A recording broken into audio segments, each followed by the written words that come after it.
दोस्तों, good morning. और कैसे हो आप सब। तो पिछले दो वीडियो में हम लोगों ने रूट और स्टेम के बारे में बात की। तो हम लोगों ने दोनों वीडियो में मैंने उसको बोर्ड पे रिवाइज करने की कोशिश की, लेकिन मैं उसमें देख रहा था कि कभी काफ़ी ज़्यादा टाइम टेकिंग हो जा रहा था और हमारे पास उतना टाइम भी नहीं है कि जिस तरीके से हम बारी बारी से रोज़ में 20-20 मिनट के 25-25 मिनट के वीडियो डालता जाऊँ, और आपके पास भी उतना समय नहीं है कि डेली एक एक टॉपिक आप रिवाइज़ करो। तो मैंने एक नया तरीका ढूंढा है कि हम लोग क्या काम करेंगे कि एक साथ दोनों, यहाँ से मैं एनसीईआरटी लेके बैठूंगा और उधर से आप एनसीईआरटी लेके बैठोगे और हम लोग साथ साथ एनसीईआरटी की लाइन बाय लाइन पढ़ते हुए चलेंगे। इससे क्या होगा कि हम लोग को फील आएगा कि हम लोग ग्रुप स्टडी कर रहे हैं। तो एक तरफ जब भी इस वीडियो को आप देखें तो आप दूसरी तरफ एनसीईआरटी लेके बैठ जाएं, इधर तरफ मैं एनसीईआरटी लेके बैठ जाऊंगा, मैं इधर से पढ़ते हुए चलूंगा और आप भी उधर से एनसीईआरटी को पढ़ते हुए चलिएगा और जगह जगह पे अंडरलाइन करते हुए चलिएगा। इससे ये फीलिंग है कि हम लोग साथ में बैठ के ग्रुप स्टडी टाइप कर रहे हैं और इससे मज़ा भी पढ़ने में बहुत ज़्यादा आएगा। मैंने तरीका ढूंढा है, चलिए फिर शुरू करते हैं। और पिछले दिन हम लोगों ने स्टेम और उसके मॉडिफिकेशन तक बात कर ली थी और आज हम पढ़ेंगे लीव। तो चलिए वीडियो शुरू करते हैं जल्दी जल्दी। तो देखिए दोस्तों, लीव इसमें लिखा गया है कि the leaf is a lateral मतलब side. The leaf is lateral generally flatten structure. Flatten मतलब बिल्कुल फ्लैट चपटा हुआ स्ट्रक्चर है।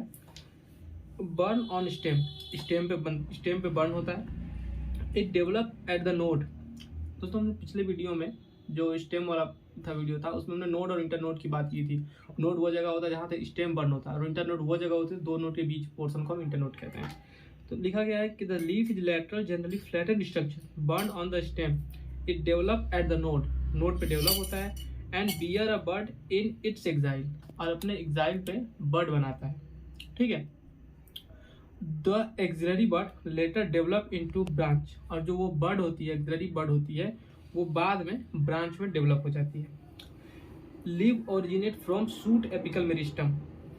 Root apical meristem, shoot apical meristem आप लोग जानते ही होंगे। सूट एपिकल मेरिस्टम ऊपर पाया जाता है कि लीव जो होता है वो originate from shoot apical meristem से ओरिजिनेट होती है and are arrange in acropetal order. दोस्तों, एक्रोपिटल ऑर्डर का मतलब ये होता है कि जैसे एक्रोपिटल होता है और एक बेसिपिटल ऑर्डर होता है ना, तो एक्रोपिटल ऑर्डर का मतलब होता है कि पुराने जो पत्तियां होंगी वो नीचे होंगी और नई पत्तियां जो होंगी वो ऊपर होंगी। इसको कहा जाता है एक्रोपिटल ऑर्डर। और बेसिपिटल ऑर्डर क्या होता है कि जो पुरानी पत्तियां होंगी वो आपको ऊपर मिलेगी और नई पत्तियां आपको नीचे मिलेंगी। मतलब ऊपर से फूल की पत्तियां निकलते हुए आएंगे और इधर से, और एक्रोपिटल में क्या होता है कि नीचे से खिलते हुए चले जाएंगे। नीचे एक पत्ती खिली, उसके ऊपर एक और पत्ती खिली, उसके ऊपर एक और पत्ती खिली, तो ये हो जाएगा acropetal order. They are most important vegetative organ for photosynthesis.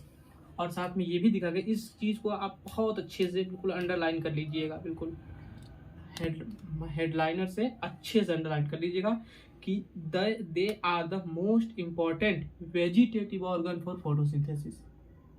They are most important organ for vegetative organ for photosynthesis. फिर उसके बाद हमारा एक पैराग्राफ कंप्लीट हो गया। फिर उसके बाद आगे हम आते हैं कि a leaf consist for 3 main parts. एक लीफ के मेनली 3 पार्ट होते हैं। सबसे पहला होता है लीफ बेस हो गया, दूसरा होता है पेटियोल और तीसरा होता है लेमाइनर। कितने स्ट्रक्चर होते हैं दोस्तों? लीफ बेस, पेटियोल और laminar. The leaf is attach to the stem by the leaf base. कोई भी जो लीफ होता है वो जब स्टेम से अटैच रहता है उस अटैच्ड पोर्शन को हम लीफ बेस कहते हैं। ठीक है। And may bear two lateral small leaf like structure called stipule. अगर दोस्तों एनसीईआरटी में अगर मे लिखा हुआ है तो इसका मतलब होता है हो सकता है। इसका मतलब लिखा गया है कि may bear two lateral small leaf like structure called stipule. Leaf base के पास ही आप देखेंगे कि एक पत्ती जैसी स्ट्रक्चर होगी। अब एनसीईआरटी के पेज नंबर 70 पे आप देखेंगे जिसपे लीफ का स्ट्रक्चर दिया गया है, तो उस पर आप देखेंगे वो स्टिप्यूल दिखा गया है। बिल्कुल लीफ बेस के पास एक पत्ती जैसी स्ट्रक्चर है जिसको हम स्टिप्यूल कहते हैं। वो ये हो भी सकता है, नहीं भी हो सकता है। इन मोनोकॉटिलेडन द लीफ बेस एक्सपेंड, मतलब मोनोकॉट में जो लीफ बेस होता है, अभी लीफ बेस की बात चल रही है, लीफ बेस जो होता है वो एक्सपेंड हो जाता है और सीध कवरिंग द स्टेम पार्शियली और होली। इसका मतलब देखिए कि मोनोकॉटिलेडन में, मोनोकॉट्स में जो लीफ बेस होता है वो एक्सपेंड कर जाता है और वो स्टेम को या तो आधा या तो पूरा कवर कर लेता है, घेर लेता है, ठीक है, ये है। उसके बाद सम लेग्यूमिनस जैसे दाल वाले पौधे होते हैं, सम लेग्यूमिनस प्लांट्स में द लीफ बेस में बिकम स्वोलन, कुछ लीफ बेस में कुछ मोनोकॉट होते हैं, कुछ मोनोकॉट में तो हम लोगों ने बात कर ली। अब कुछ आते हैं जैसे लेगुमिनस दाल वाले पौधे आ गए, तो उनमें क्या होता है कि जो लीफ बेस होता है वो बिकम स्वोलन, उसमें सूजन आ जाती है, फूल जाते हैं। विच कॉल द पल्विनस, जिसको पल्विनस कहा जाता है, जिसके लीफ बेस में सूजन आ जाए, उसका लीफ बेस फूल जाए, उसको हम कहते हैं पल्विनस। आपने आम के लीफ बेस को देखा होगा, आप आम के लीफ बेस को देखिए अच्छे से, उसके लीफ बेस आपको सूजे हुए मिलेंगे, ऐसा लगेगा उसमें सूजन हुआ पड़ा हुआ है, उसको हम पल्विनस कहते हैं। तो जनरली आम के पौधे में भी आप देख सकते हो। उसके बाद आप बात करते हैं, लीफ बेस हमारा पोर्शन खत्म, अब हम बात करेंगे पेटियोल की। The petiole help hold the blade to lie. Long, thin, flexible petiole allow leaf blade to flutter and wind, thereby cooling the leaf and bringing fresh air to leaf surface. ये दोस्तों क्या करता है, जो हमारा petiole होता है, जो पतली डंडी स्ट्रक्चर होती है, लीफ बेस तो जुड़ गया, और ये डंडी स्ट्रक्चर जो होती है, ये वाली स्ट्रक्चर जो पतली सी स्ट्रक्चर होती है, ये क्या काम करता है कि आगे की ये जो पोर्शन होती है, ब्लेड जो होती है, उसको ऐसे ऐसे हिलाते हुए रहता है और कभी फ्लेक्सिबल रहता है। ये काम करता है कि फ्रेश एयर देता है, उसके लीफ के सरफेस को वाइन हवा देता है, फिर उसके बाद कूलिंग देता है, ये उसका ये काम होता है। लीफ जो हमारा पेटियोल होता है उसका ये काम होता है। अब हम बात करेंगे लेमाइना, जो हमारा फ्लैट स्ट्रक्चर होता है, बिल्कुल इस तरीके का स्ट्रक्चर होता है, जिसको हम मेन पत्ती कहते हैं। द लेमाइना और द लीफ ब्लेड, इसका नाम लेमाइना भी और लीफ ब्लेड भी कह सकते हैं। ग्रीन एक्सपेंडेड पार्ट, हरा एक्सपेंडेड पार्ट होता है। अब the leaf with veins and veinlets, कोई भी लीफ आप देखोगे लीफ ब्लेड, उस पर आपको वेन मिलेंगे और वेनलेट मिलेंगे।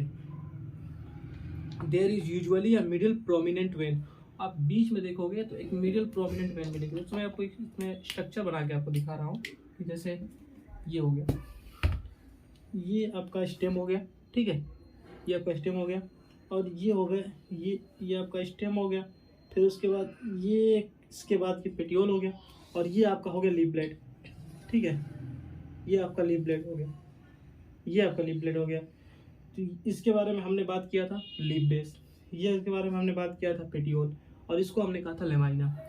तो इसके जो बीच का पोर्शन है लिखा गया है कि अ मिडिल प्रोमिनेंट वेन, बीच में एक मिडिल प्रोमिनेंट वेन होती है, vein which is known as midrib, जिसको कहा जाता है मिडरिप, इसको कहते हैं हम मिडरिप, ठीक है दोस्तों, इसको मिडरिप कहते हैं। Midrib veins provide rigidity to the leaf blade and act as channel of transport of water, minerals and food material। ये जो होते हैं वेन और वेनलेट जो होते हैं, ये जो ऐसे इस तरीके के जो स्ट्रक्चर होते हैं, ये क्या काम करते हैं, इनका मेन काम क्या होता है, इनका मेन काम होता है कि ये जो कहते हैं, ये वाटर, मिनरल्स और फूड मटेरियल का ट्रांसफ़र करते हैं पत्तियों के कोने कोने में। इनका ये वेन और वेनलेट का मेन काम ये होता है। The shape, margin, apex surface and extent of incision of lamina varies in different leaves। तो मतलब इसमें ये बताया गया है कि पत्तियों की जो शेप होंगे, उसके मार्जिन होंगे, सरफेक्स होंगे, extension of incision of lamina varies in different plants, अलग अलग प्लांट्स में अलग अलग पाए जाते हैं। तो इसमें लीफ में जनरली यही दिया गया है दोस्तों, इससे ज़्यादा कुछ नहीं दिया गया, और इससे ज़्यादा हम पढ़ना भी नहीं है, क्योंकि पेपर में इससे ज़्यादा आएगा भी नहीं, जो भी आएगा एनसीईआरटी से ही आएगा, सब ने बताया है। अब हम बात करें अगले पोर्शन वेनेशन। तो देखिए वेनेशन क्या है कि the arrangement of veins and veinlets in the lamina of the leaf is term as venation. इसमें ये कहा गया है कि जो वेन और वेनलेट्स का, दोस्तों ये जो वेन और वेनलेट्स, इस वाले पोर्शन को हम लोगों ने क्या कहा था, वेन, और इसको कहा था वेनलेट्स। इसका जो अरेंजमेंट होता है लीफ ब्लेड पे, लीफ के लेमाइना पे, उसी को हम कहते हैं venation. The arrangement of when and veinlets of the lamina of leaf blade is called venation। ठीक है दोस्तों, when venlets form a network the venation is termed as reticulate। तो देखिए अगर जो वेन और वेनलेट होगा, जो हमारा वेन और वेनलेट है, उसने अगर नेटवर्क फॉर्म कर दी, नेटवर्क का मतलब ऐसी फॉर्म अगर कर दी, इस तरीके के कर दी, इसको हम कहेंगे रेटिकुलेट वेनेशन। ठीक है, उसके बाद देखिए when the vein run parallel to each other, जैसे कि मान लीजिए कि ये तो मान लीजिए हमारा रेटिकुलेट हो गया। अब मान लीजिए ये हो गया, इस तरीके की अगर पत्ती हो गई, इस तरीके की हमारी अगर पत्ती हो गई, और इस तरीके का आपको देखने को मिल रहा है, इस तरीके का आपको अगर वेनेशन दिख रहा है, इस तरीके देखिएगा थोड़ा अच्छे से, इस तरीके का देखने को मिल रहा है, इसको हम कहेंगे पैरेलल वेनेसन। ठीक है, तो वो हो गया रेटिकुलेट, ये हमारा हो गया रेटिकुलेट और ये हो गया हमारा पैरेलल वेनेसन। ठीक है दोस्तों, उसके बाद लिखा गया कि parallel to each within lamina the venation is termed as parallel venation. उसके बाद लिखा गया कि the leaf of dicotyledon plants generally possess reticulate venation while parallel venation is characteristics of most monocotyledons. मतलब जो रेटिकुलेट वेनेसन होता है वो जनरली हमारा डाइकॉट में मिलता है और जो पैरेलल वेनेसन होता है वो हमारा ज़्यादातर मोनोकॉट में देखने को मिलता है। तो इस तरीके से हमारा वेनेसन भी खत्म हुआ। दोस्तों हमने दो टॉपिक हम लोगों ने खत्म किए, पहला लीफ खत्म किया और दूसरा वेनेसन खत्म किया। और मुझे लगता है कि इसमें आप लोगों को ज़्यादा कुछ कन्फ्यूजन भी नहीं होगा, समझ में भी आया होगा, क्योंकि हम काफ़ी आराम से चीज़ों को पढ़ रहे हैं और काफ़ी कम समय में हम ज़्यादा पोर्शन भी अचीव कर लेंगे।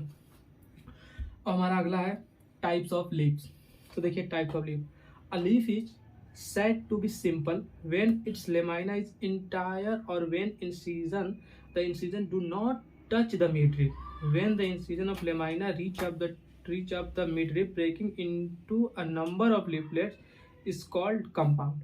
अब देखिए इस पोर्शन में क्या होता है कि इस तरीके से एनसीईआरटी लिखती है कि आपको ऑटोमेटिक डाउट आना ही आना है, क्योंकि ज़्यादातर इतने टफ लैंग्वेज लिखते हैं कि पेपर में एग्जामिनर ऐसे क्वेश्चन बनाता है कि हमें डाउट आ जाता है। तो देखिए क्वेश्चन जब भी बनेगा, मैं सॉल्व करने का सीधा सीधा तरीका बता रहा हूँ आपको सॉल्व करने के लिए, कि क्वेश्चन अगर बना और उसने अगर लीफलेट की बात की तो आप समझ लीजिए कि वो कंपाउंड लीफ की बात कर रहा है, और अगर उसने उस क्वेश्चन में लीफलेट की बात अगर नहीं की तो आप समझो वो सिंपल लीफ है। बस इतना आप समझ लो। तो लिखा गया है कि यहाँ से लिखा गया है कि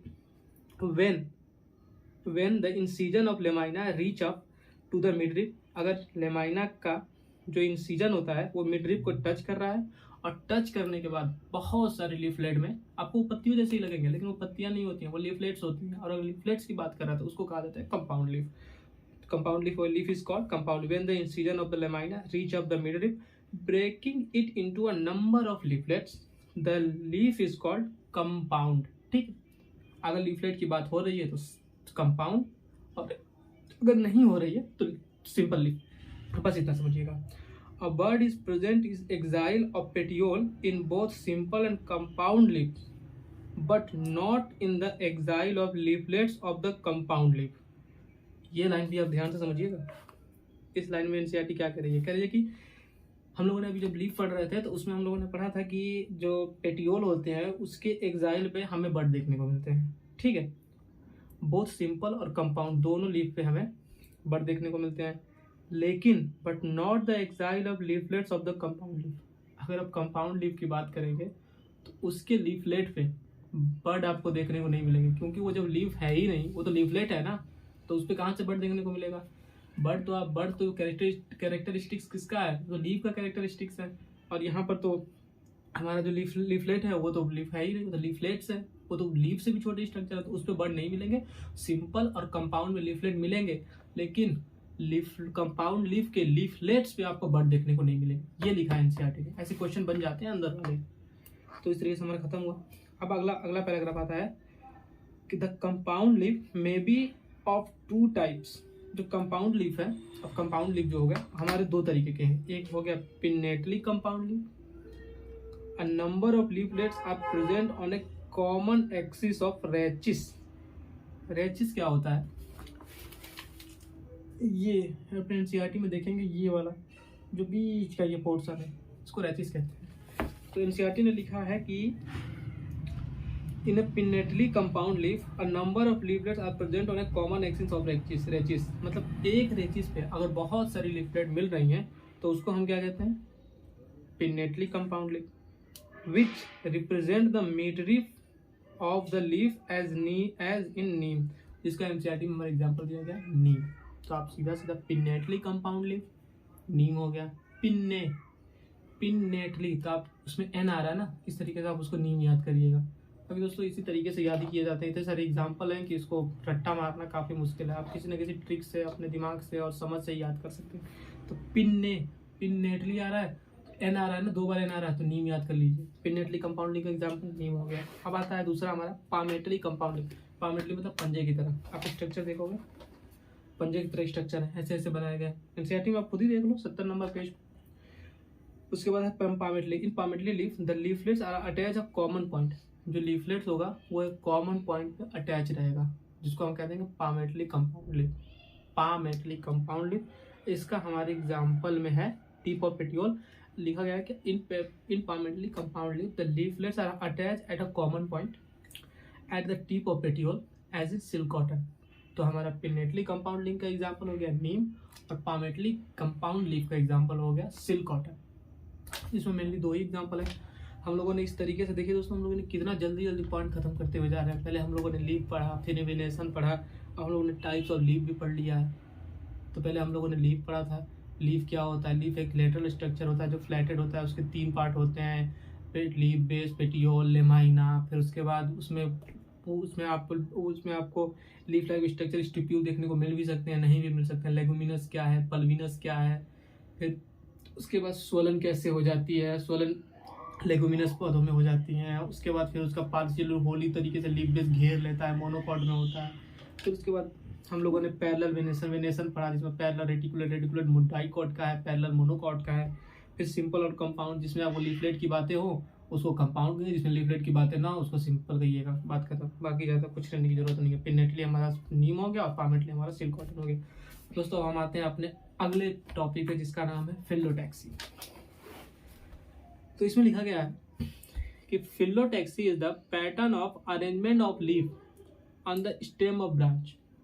इसमें कहा गया है कि किसी भी पत्ती का जो किसी के स्टेम पे, किसी भी पत्ती का उसके स्टेम पे जो अरेंजमेंट करने का जो तरीका होता है उसी को हम कहते हैं फिलोटैक्सी। ये भी काफ़ी सिंपल है, एनसीईआरटी इतना ज़्यादा कंफ्यूज नहीं कर रही है, बहुत आराम से बता रही है कि phyllotaxy is the pattern of arrangement of leaf on the stem of branch. मतलब स्टेम के ब्रांच पे अगर जो लीफ का जो अरेंजमेंट है उसको हम क्या कहते हैं?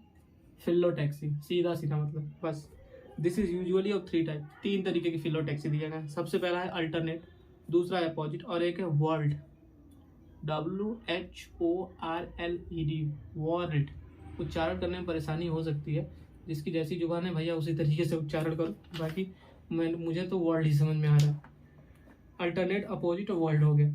फिर उसके बाद अब बात करते हैं अल्टरनेट पे। देखिए अल्टरनेट टाइप ऑफ फिलोटैक्सी क्या होता है कि a single leaf arise as each node in alternate manner. Alternate manner का मतलब आपको बताने की जरूरत क्या, आप इतना तो समझ ही रहे होंगे, फिर भी देखिए ये हमारा स्टेम हो गया, ये हमारा स्टेम हो गया, ये हमारा स्टेम हो गया, ठीक है। एक पत्ती अगर यहाँ आई तो एक पत्ती यहाँ आएगी, एक पत्ती अगर यहाँ आई एक पत्ती यहाँ आएगी। इसी को कहा जाता है अल्टरनेट मैनर। और क्या होता है तो हो गया। अगर पत्ती लिखा गया है कि type of a single leaf arise H each node, अगर एक पत्ती अराइज एक नोड पे अराइज होती है तो अल्टरनेट मैनर में अगर अराइज होती है यहाँ यहाँ यहाँ यहाँ अल्टरनेट करके, उसको अल्टरनेट कहा जाता है। इसका एग्जांपल दिया गया चाइना रोज, मस्टर्ड और सनफ्लावर। तो इसको याद आप इस तरीके से करिए, चाइना रोज हो गया, मस्टर्ड हो गया, सनफ्लावर हो गया। तो CMS या SCM किसी भी तरीके से ट्रिक बना के आ सकता है, लेकिन 3 ही एग्जाम्पल है, इसको ज़्यादा क्या करना है। अल्टरनेट के example China rose, mustard, sunflower.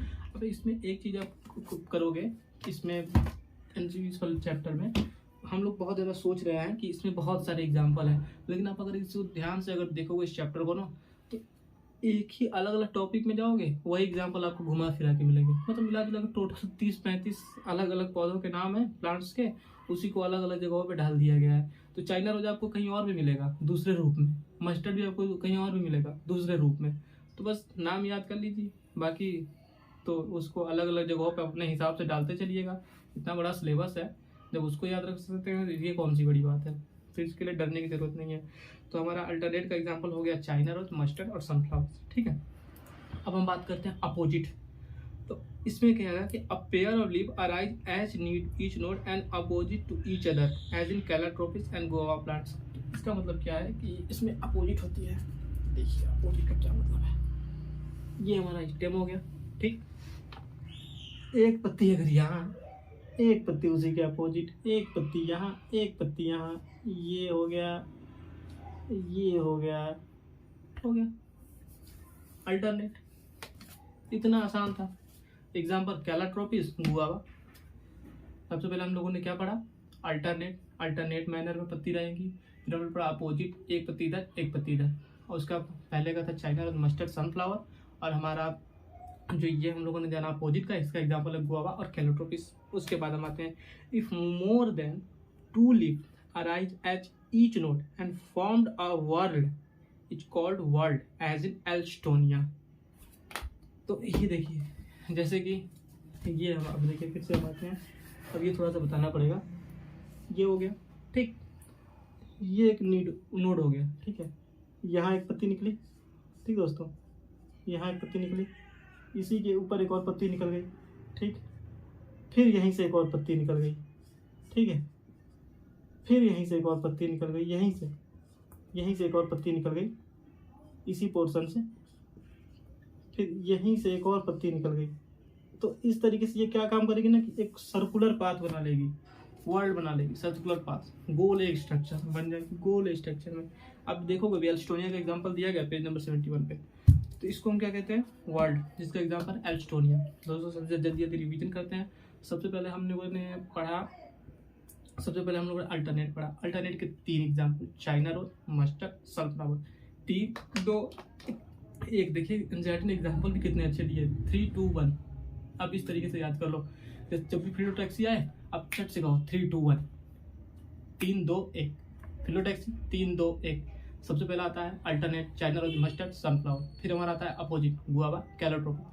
फिर हमारा आता है वर्ल्ड, जिसका एग्जाम्पल एल्स्टोनिया। तो 3 2 1, phyllotaxy means 3 2 1, China rose, mustard, sunflower, calotropis, guava और एल्स्टोनिया। हमारा 4 टॉपिक खत्म होता है दोस्तों, 4 टॉपिक। अब हम आते हैं मॉडिफिकेशन ऑफ लीफ। तो चलिए शुरू करते हैं मॉडिफिकेशन ऑफ लीफ। कि लिखा गया है कि the leaf are often modified to perform function other than photosynthesis. अभी तक जो हमारा लीफ था वो क्या काम करता था कि फोटोसिंथेसिस करता था, ठीक है।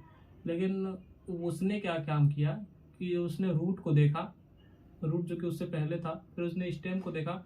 तो उसने सोचा कि भाई रूट भी पहले उसका मेन काम क्या था कि एब्जॉर्प्शन ऑफ वाटर और मिनरल करता था, एंकरेज करता था, फिर एंकरेज करना था, प्लांट ग्रोथ रेगुलेटर को सिंथेसिस करना था, फूड स्टोरेज करना था। लेकिन उसने मॉडिफाई करके और अलग अलग काम करना शुरू कर दिए। फिर उसने स्टेम को देखा कि इसका काम तो कंडक्शन करना था, चीज़ों को पहुंचाना था, उसने मॉडिफाई करके आलू उगाना शुरू कर दिया।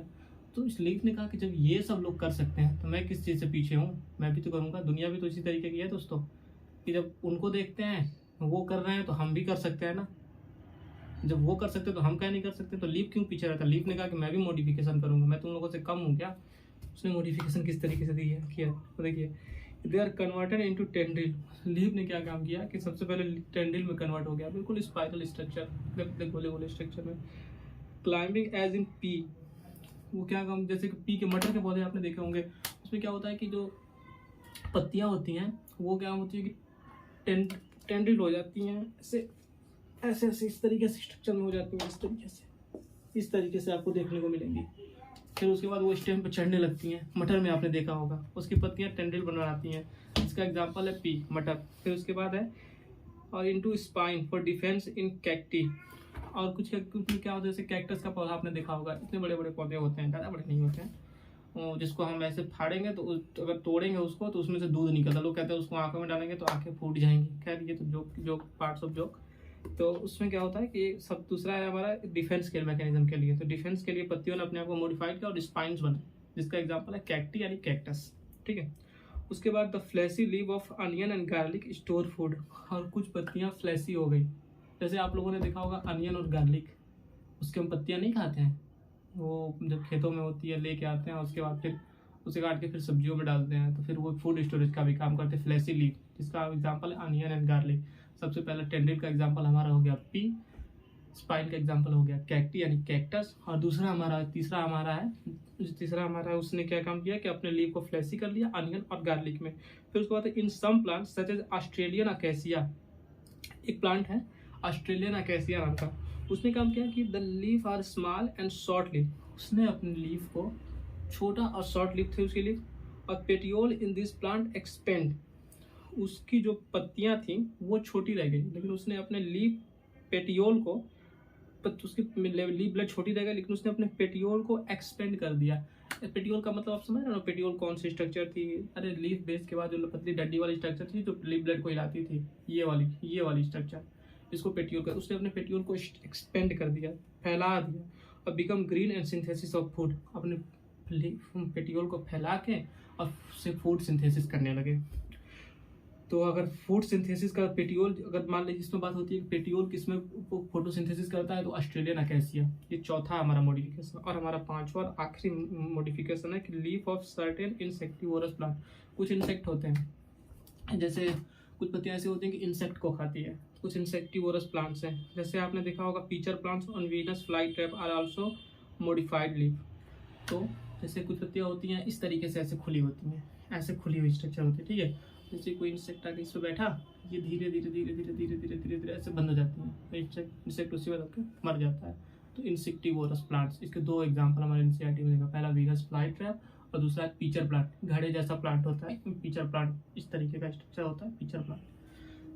तो लीफ 5 तरीके से मॉडिफाई, सबसे पहला टेंड्रिल पी, दूसरा हमारा आता है डिफेंस के लिए, जिसका है स्पाइन बनाता है कैक्टी यानी कैक्टस, तीसरा हमारा आता है फूड स्टोरेज में fleshy leaf, onion and garlic, चौथा पेटियोल एक्सपेंड करके फोटोसिंथेसिस कर लेता है ऑस्ट्रेलियन अकेसिया, और पांचवा हमारा है लीफ इंसेक्टिवोरस प्लांट बन गया, नरभक्षी टाइप बन गया, खाने लगा की पत्तियां की पतंगों को खाने लगी, कीड़े मकोड़ों को, इसका वीनस फ्लाई ट्रैप और पीचर प्लांट। दोस्तों इस तरीके से हमारा आज का leaf venation, type of leaf, phyllotaxy और मॉडिफिकेशन ऑफ लीफ खत्म होता हुआ। इस तरीके से हम लोगों ने 1 2 3 4 5 टॉपिक पढ़ लिया। अब हम बात करेंगे इनफ्लोरेसेंस की। चलिए इनफ्लोरेसेंस पढ़ते हैं। तो इनफ्लोरेसेंस में कि अ flower is modified suit where the shoot apical meristem change to floral meristem, internode do not elongate and the axis gets condensed. The apex produce different kinds of floral appendage laterally at successive node instead of leaf. When a shoot tip transform into a flower, it is always solitary. काफी लंबी line है, simple भाषा में समझिए, ज़्यादा समझने की क्या जरूरत है। कि एक फ्लावर है, उसका एक flower is a modified suit, कोई भी फ्लावर जो होता है वो मॉडिफाइड सूट होता है। where the shoot apical meristem change to floral meristem, जो का फ्लोरल मेरिस्टम होता है जो अपने सूट एपिकल मेरिस्टम को चेंज करता है, तो इंटरनोड नॉट इलोंगेट, जो उसके इंटरनोड होते हैं वो इलोंगेट नहीं होते हैं, and the guess axis condense, उसका जो एक्सिस होता है कंडेंस हो जाता है, छोटा हो जाता है, ठीक है। The apex produce different kind of floral appendages, जो उसका अपेक्स होता है वो डिफरेंट तरीके फ्लोरल अपेंडेजेस बनाने लगता है। Laterally a successive node instead of leaf, एक सक्सेसिव नोड इंस्टीड होता है लीफ में, ठीक है। When a shoot tip transform into a flower, जो उसके शूट टिप होती है एक फ्लावर बना लेती है, ठीक है। इट इज ऑलवेज सोलेटरी, मतलब किसी भी स्टेम के लीफ बड पे एक फूल अगर निकला है तो वो कौन सा इन्फ्लोरेसेंस है? सोलेटरी। सबसे पहले आपको इन्फ्लोरेसेंस समझ में आना चाहिए, जो मैंने अभी लीफ वाले में बात की थी, लीफ वाले स्ट्रक्चर में, कि एक्रोपिटल ऑर्डर, मतलब किसी भी फ्लोरल एक्सिस पे जो फ्लावर का अरेंजमेंट होता है उसी को हम कहते हैं इनफ्लोरेसेंस, ठीक है। सबसे पहले तो सोलेटरी, अगर आपको किसी भी फ्लोरल एक्सिस पे एक फूल देखने को मिले तो आप कह दीजिएगा सोलेटरी है, सिर्फ एक ही फूल है ना, सोलेटरी है। अब आगे एनसीईआरटी क्या लिखती है, जो मैं बता रहा हूँ उसी को एनसीईआरटी ने इसमें लिखा हुआ है कि the arrangement of flower on the floral axis is term as inflorescence. किसी भी फ्लोरल एक्सिस पे फ्लावर का जो अरेंजमेंट होता है उसको हम क्या कहते हैं? इनफ्लोरेसेंस, ठीक है। Depending on whether the apex get develop into a flower और continue to grow two major type of inflorescence are defined, racemose and cymose. तो उसके floral axis whether apex develop, उसके फ्लोरल एक्सिस के और उसके apex के लंबे होने के और छोटे होने के तरीके पर दो तरीके के इन्फ्लोरेसेंस है। सबसे पहला रेसिमोस और दूसरा है साइमोस। तो सबसे पहले एनसीईआरटी बात करती है रेसिमोस की। And racemose type of inflorescence the main axis continue to grow. तो जो रेसिमोस टाइप का इन्फ्लोरेसेंस होता है उसका जो मेन एक्सिस होता है वो कंटिन्यू ग्रो करते हुए चला जाता है, ठीक है। The flower are borne laterally in acropetal order, acropetal succession. Acropetal order का मतलब वही था ना, पुराने फूल नीचे नए फूल ऊपर, उसका जो मेन एक्सिस होता है वो कंटिन्यू ग्रो करते हुए चला जाएगा। अब देखिए हम बात करते हैं, ऐसे मान के चलिए कि ये एक्रोपिटल है, ये एक्रोपिटल ऑर्डर है, इसका जो मेन एक्सिस है ऐसे बढ़ते हुए चला जाएगा, ठीक है। बढ़ते जब चला जाएगा तो जनरली सी बात है यार, यहाँ पे नए अगर पुराने फूल आएंगे, यहाँ पे तो पत्ती हो गई, यहाँ पे अगर पुराने फूल अगर आपको देखने को मिलेंगे तो उसी के ये पुराना हो गया तो नया तो ऊपर ही आएगा ना। तो मेन एक्सिस ग्रो करेगा तो फूल तो ऊपर ही खिलते हुए चले जाएंगे ना। ये हमारा हो गया रेसिमोज। रेसिमोज में क्या होता है, एक्रोपिटल ऑर्डर में एक्टोपिटल सक्सेशन में फूल खिलते हैं। और साइमोज में क्या हो गया है, in cymose the type of the main axis terminate in a flower hence limited in growth. जो उसका मेन एक्सिस होता है एक लिमिटेड टाइम तक ग्रोथ करता है, ठीक। उसके बाद पुराने फूल ऊपर, नए फूल नीचे, पुराने फूल ऊपर खिलते हैं, नए फूल नीचे। उल्टे तरीके से फूलों का खिलना, सीधा सिंपल समझो। ऊपर से फूल खिलते हुए अगर आ रहा है तो समझो वो बेसिपिटल ऑर्डर है, और नीचे से फूल खिलते हुए अगर जा रहा है तो समझो एक्रोपिटल ऑर्डर है। तो रेसिमोज में एक्रोपिटल, साइमोज में बेसिपिटल। रेसिमोज में एक्रोपिटल खट ऊपर की तरफ, साइमोज में बेसिपिटल इस नीचे की तरफ। इस तरीके से हमारा इन्फ्लोरेसेंस भी खत्म होता हुआ। अब आज हम लोगों ने कितने टॉपिक पढ़े, पूरे 5 टॉपिक पढ़े। तो ठीक है, इतना आप लोग रिवीजन करिए। कल हम लोग पूरा चैप्टर खत्म करने की पूरी कोशिश करेंगे, ठीक है दोस्तों। देखते रहिए और मुझे कमेंट में अपने दोस्तों के साथ शेयर जरूर करिएगा, और साथ ही साथ इस चैनल को सब्सक्राइब करिए और सपोर्ट करिए। और मुझे ज़रूर बताइएगा कि आपको ये पढ़ने का तरीका आपको कैसा लगा, और आपको ज़रा भी बेनिफिट लगा तो चैनल को लाइक करिए, सब्सक्राइब करिए। मिलते हैं कल चैप्टर पक्का खत्म कर देंगे। Thank you so much, all the best, bye bye.